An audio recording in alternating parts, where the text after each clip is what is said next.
was it like to go over to the States to do that massive TV show you did, Saturday Night Live? I mean, that must be a moment where you really feel that I guess it's like another Top of the Pops moment, would you say? Well, I didn't realise how big the programme was. Right. So I was sort of, luckily actually, because I think I'd have been a bit overwhelmed by it if I'd have realised just how massive it was as a programme. We did another one, we did a talk show called Merv Griffin. Oh, okay. Which I was a bit more aware of. And in that visit, we did both of those programs. So, collectively, those two things just introduced us to the whole of America. Mm-hmm. And I remember driving away from when we did Saturday Night Live, driving off soon after that anyway, and just stopping at some little, I don't know, hamburger place probably, and people sort of rushing out and girls screaming and, how did that happen? And it was just brilliant, absolutely brilliant, because it was kind of unexpected. I didn't realise just how important the things I'd done were. I knew nothing about America at all, and just that moment, the moment when it all starts to happen, it's an unrepeatable thing, obviously, but it's so special. When it was happening here, that the feeling that you live with every hour of the day of the whole world suddenly opening up, it's just the most amazing feeling. Yeah.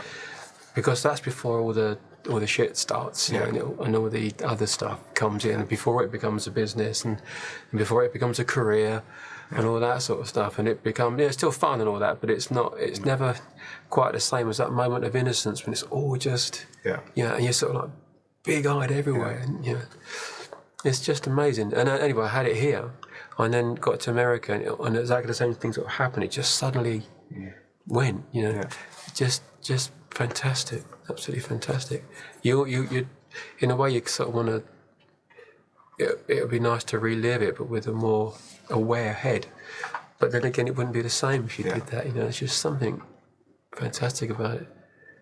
I mean, I just think it's in some ways I think you're starting to get the credit for it now. But if you think how even over here, the charts were quite conservative when Our Friends Electric broke through. I think you mentioned Ring My Bell and stuff like that. There was all this disco stuff around.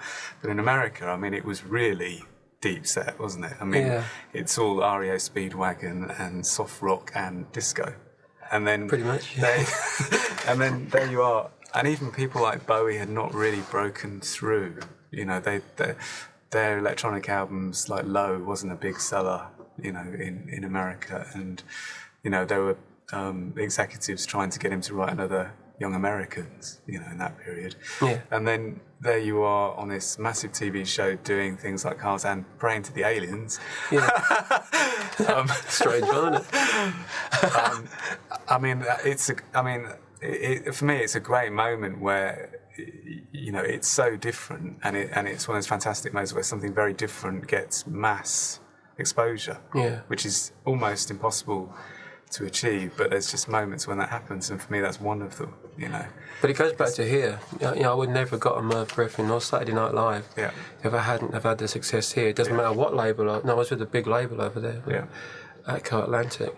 So obviously very, very, very powerful. But I'm absolutely convinced that if it hadn't have happened here first, then there would have been no leverage to get me on any of those programs. I'd have just been one of, dozens, hundreds of other bands that were trying to get on those programs with big record labels. So it all goes back to the fact that people here were receptive to something that quirky in its time. And that Top of the Pops put a complete unknown on, doing a very strange little song that you couldn't dance to. It's very, very rare for something like that to happen. So. But it again, I guess everything that ever happened here in America goes back to that one man at the record company who made it a picture disc. Original picture disc. It's just amazing. This is why I'm such a great believer in luck rather than talent, because it's there are so many things that are incredibly lucky at just the right time that went bump, bump, bump, bump, bump, one after another, and it all happens, you know.